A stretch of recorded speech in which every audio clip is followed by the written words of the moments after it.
30-minute reviews, beware of spoilers, and exploring hyperspace lanes are all available ad-free. But if you want to support the show, you can go to bewareofspoilers.com and click the support button that's available on the Spotify website. Thank you.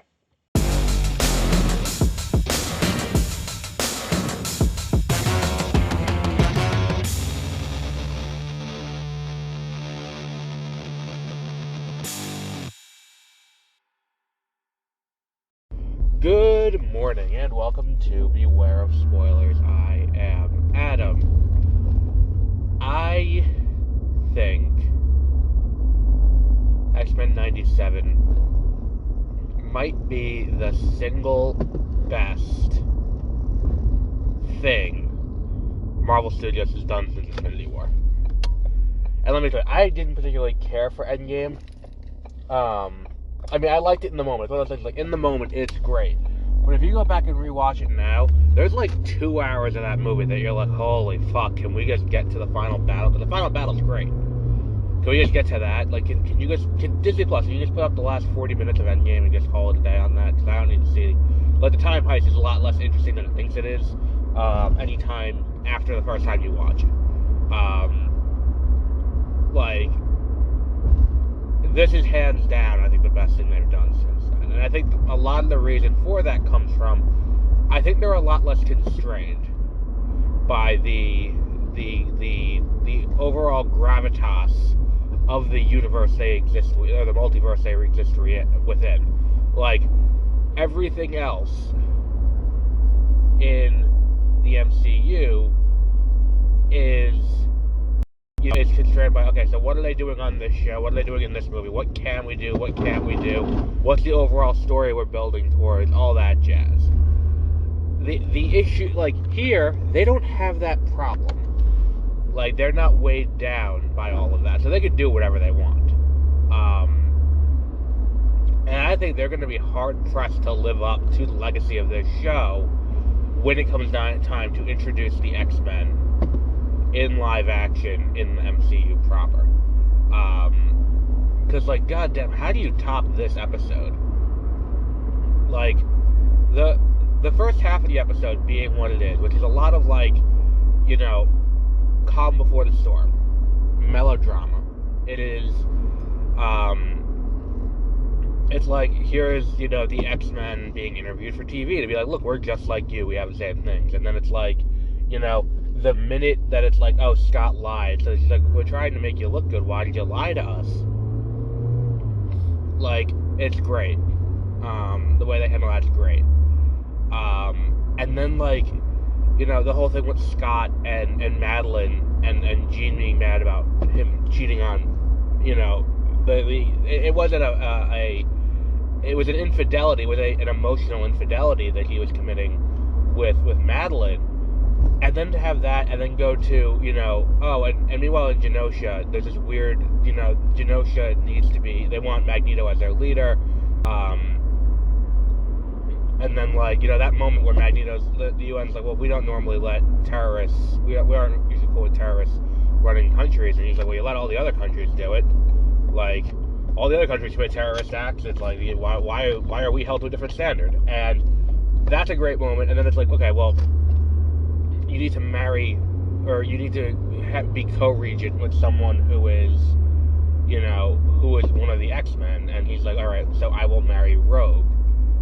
And the moment with Rogue and Gambit, where they're trying, she's explaining to him what's going on, and then the whole party is great, and then you get the moment where Cable shows up, and Jean looks at Cable, or Madeline looks at Cable, and is like, oh shit, you survived. And then he just says, I'm sorry. Like, that is such a, like, I saw a lot of people talking about the great moments, you know, at the end with, you know, when Gambit gives his life and Magneto gives his life. But it's such a small moment right before all of that, and I think it gets overlooked a little bit. Like,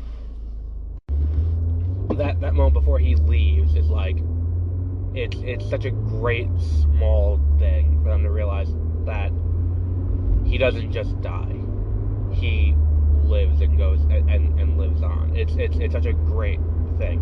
And then that battle with the giant fucking, sentinel with all the little sentinels in it, or the big sentinel with the normal size sentinels in it, and that whole thing is just so well done, because it's like it is Magneto being pushed to that moment that, like,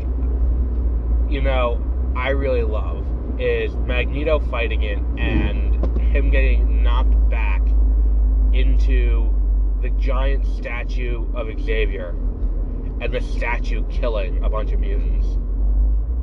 It's such a powerful moment because it's like it's symbolically meant to be an indictment of Xavier's teachings and Xavier's methodology, because it's like, look what this got us. Like, you wanted this, and now here we are. We got our home where we can just be ourselves, and we don't have to worry about anyone, but we're still under onslaught, and it's still leading to you, to death. And it's because that's the thing. I've said it before about Xavier as a character. He's a complex character. Charles Xavier is not necessarily a good guy, because at the end of the day, he's using children to fight a proxy war. Like, he's not, and that's something that they really touched on in Logan, was this idea that, like, he has that realization on his deathbed in Logan, like, in that final lucid moment before X-24 kills him. He's like, I don't deserve, like, this is the happiest I've been in however long it is, in years, in decades. I don't deserve this. And then for him to die at Logan's, who he presumes to be Logan's hand, is just the little heartbreaking icing on the cake to that. But also to get this moment where, he's still treated as this hero, because he is. He didn't do anything, he got them, where they needed to be. He got them to this point, and he wasn't wrong.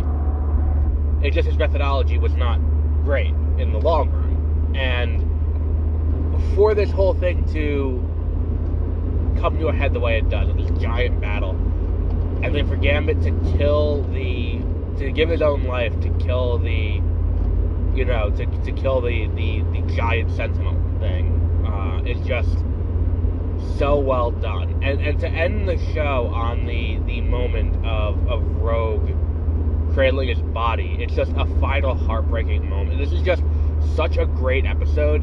This is going to be in the conversation at the end of the year for the best episode of television this season, this year.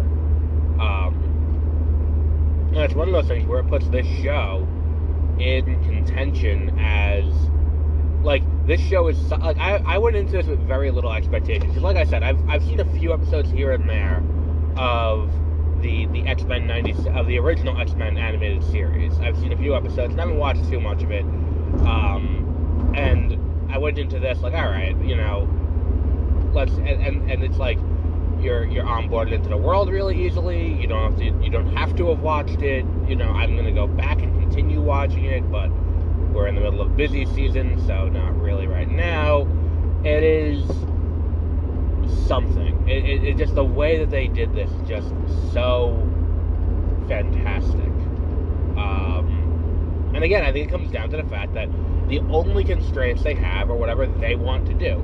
They aren't constrained by, okay, well, we want to have Gambit show up again later, or Magneto can't die in the 5th episode because we need Magneto coming back later. Like, and Magneto's death too is just, oh my god, like, his death is fantastic. Giving, like, the Sentinel detecting him and sensing him as an Omega level threat, and then him trying to save as many lives as he can, and him sitting there with Leech hugging him, and he's just like, don't be afraid, and it's just so great. Because I think that's the thing, is that, like, we talk about Magneto, it's like Magneto and Xavier fundamentally want the same thing. It's just the methods they go through it are very different. And I think that, like, at the end of the day, Magneto is still someone who is, compassionate to a degree for mutants. So to have him go out the way he does, it's a very Xavier way to go out, and that does a great job of highlighting the similarity between the two. What else we got?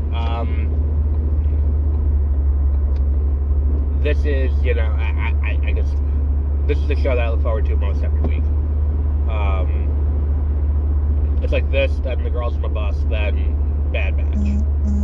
I started watching Fallout last night too. We're gonna talk about that on Sunday, but Fallout's pretty good. But yeah, I think this is the strongest episode of an already very strong TV show, and it's just visually stunning, and everything about it just clicks and works, and this is just something that absolutely needs to be watched. Regardless if you watch the original show, regardless if you're a Marvel Studios fan, regardless if you're Jesus fucking Christ, motherfucker, can you just... Why is everyone driving like an asshole today? It is one of those things that needs to be watched by everyone. But I think we'll wrap up there for today. Tonight we'll be doing Civil War, the new Alex Garland movie about a fictional American Civil War. Then we'll be doing on Monday we will be on Saturday we'll be doing what's that thing called? Girls on the Bus, and then Sunday we will be doing Fallout. Until our next episode, have a great rest of your